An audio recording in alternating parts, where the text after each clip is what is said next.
Jembatan penghubung Lahat Muara Enim roboh, 4 truk angkut batu bara terjatuh. Jembatan Muara Lawai, Kecamatan Merapi Timur, Kabupaten Lahat, Sumatera Selatan, ambruk pada Minggu, 29 Juni 2025. Peristiwa itu terjadi sekira pukul 23 waktu Indonesia Barat. Jembatan yang menghubungkan Lahat Muara Enim itu ambruk diduga karena tak mampu menahan beban muatan batu bara yang tengah melintas.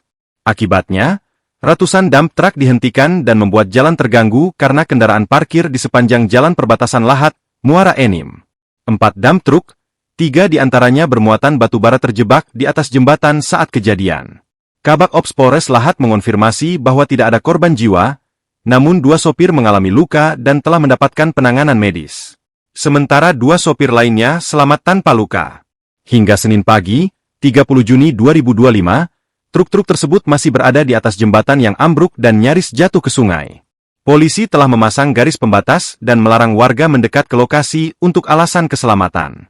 Menurut warga setempat, Dani, jembatan tersebut juga dalam proses perbaikan sehingga kendaraan harus melintas secara bergantian. Hingga berita ini tayang, TribunSumsel.com masih terus menggali informasi tersebut.